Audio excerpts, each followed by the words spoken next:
हरियाणा में विधानसभा चुनाव के बाद से ही एक बात बार बार पूछी जा रही है कांग्रेस के नेताओं से कि आखिर आपके विधायक दल का नेता कौन बनेगा, हरियाणा का नेता प्रतिपक्ष कौन होगा। उसको लेकर कांग्रेस के नेताओं ने वक्त वक्त पर बयान दिए कि ये वाला कार्यक्रम है, इसके बाद ये वाला कार्यक्रम है, इसके बाद फिर एक बात आई थी दिल्ली इलेक्शन के बाद, फिर एक बात आई थी कि बजट सत्र से पहले ही आ जाएगा। यानी वक्त वक्त पर जो वक्त दिए गए वो वक्त अपनी बात को पूरा नहीं कर पाए।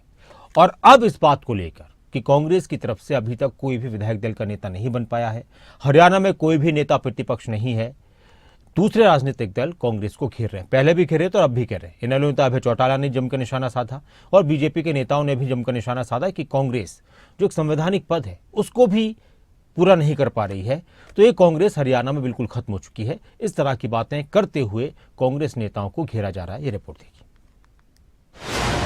हरियाणा को कब मिलेगा नेता प्रतिपक्ष? ये सवाल हर उस हरियाणा वासी के मन में जरूर उठता होगा जिसकी राजनीति में थोड़ी बहुत भी रुचि होगी। हरियाणा में सरकार बने काफी समय हो गया है, लेकिन कांग्रेस अभी तक अपना नेता प्रतिपक्ष नहीं चुन पाई है। हालांकि समय समय पर चर्चाएं होती रहती हैं कि जल्द कांग्रेस विधायक दल का नेता चुन लिया जाएगा, लेकिन वो समय कब आएगा कोई नहीं जानता। नेता प्रतिपक्ष न चुन पाने के कारण सत्ता पक्ष और अन्य विरोधी पार्टियां हमेशा कांग्रेस पर निशाना साधती हैं। राज्यसभा सांसद सुभाष बराला ने कहा कि कांग्रेस का नेतृत्व दिशाहीन है, इनका भविष्य में क्या होगा ये तो वही जाने, ये हरियाणा में क्या ही करेंगे।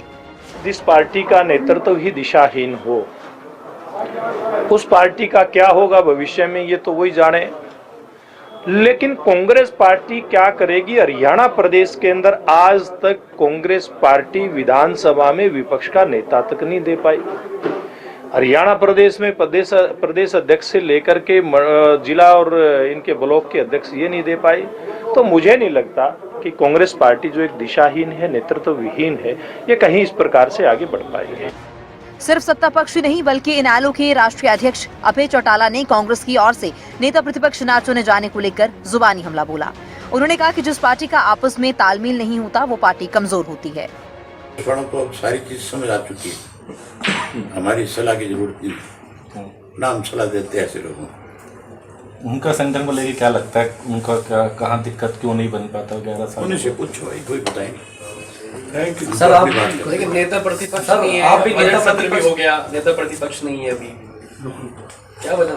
आप मान के चलो कि जिस पार्टी की अंदर आपस में तालमेल नहीं होगा वो पार्टी लगातार कमजोर होगी। तो कांग्रेस कमजोर हो रही है कि नहीं हो रही है? अभय चौटाला ने कांग्रेस को निशाने पर लेते हुए इनेलो को छोड़ कांग्रेस में शामिल हुए अशोक अरोड़ा पर भी तंज कसा। उन्होंने कहा कि अशोक अरोड़ा का कांग्रेस में दम घुट रहा है, अगर वे चाहें तो इनेलो में आ सकते हैं, उनका पूरा मान सम्मान किया जाएगा। वहीं अब कांग्रेस विधायक अशोक अरोड़ा ने अभय चौटाला के बयान पर पलटवार किया। उन्होंने कहा कि अभय चौटाला उनकी चिंता छोड़ें और अपनी पार्टी की ओर ध्यान दें, क्योंकि उन्हें कांग्रेस पार्टी में पूरा मान सम्मान मिल रहा है। जेजेपी में है चाहे कोई कांग्रेस में, हम सबसे संपर्क करेंगे। जिन लोगों ने किसी गलत फहमी में पार्टी से अलग हो गए, किसी को भ्रमित करके पार्टी से अलग करा लिया गया, हमारा प्रयास रहेगा कि उन लोगों को पार्टी के साथ फिर से जोड़ा जाए।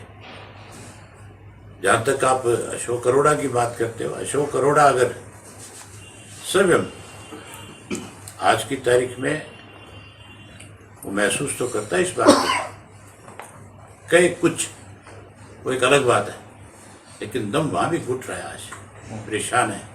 हमारे यहाँ इज्जत थी, मान था, सम्मान था, रिस्पेक्ट थी, एक एक कार्यकर्ता हमारा रिस्पेक्ट देता था।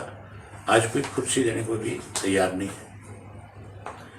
अगर उनको लगे कि मेरा अपमान हो रहा है, इंडियन नेशनल लोकदल पार्टी में उनका सम्मान है, इज्जत है, अगर वो आएंगे हमारे पास चल करके तो जरूर हम उनको उसी तरह का सम्मान देंगे।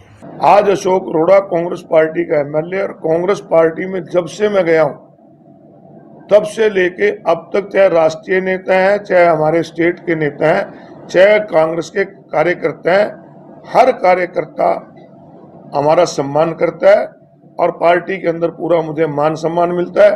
तो इस तरह की बातें करके उनको एक गैर जिम्मेदार बयान नहीं देना चाहिए। उनको अपनी पार्टी में कौन आ रहा है कौन नहीं आ रहा है इसका देखना चाहिए। उनको अशोक अरोड़ा की चिंता छोड़ के अपनी पार्टी की चिंता करनी चाहिए। अशोक अरोड़ा का कांग्रेस में दम घुट रहा हो या वो खुश हों, इस बारे में तो कुछ नहीं कहा जा सकता, लेकिन ये जरूर कहा जा सकता है कि जिस तरह से कांग्रेस लंबे समय से अपना नेता प्रतिपक्ष नहीं चुन पा रही है, उससे तो यही लगता है कि कांग्रेस में खींचातान जरूर चल रही है, जिसके कारण कांग्रेस किसी फैसले पर नहीं पहुंच पा रही है। न्यूज डेस्क, खबरें अभी तक।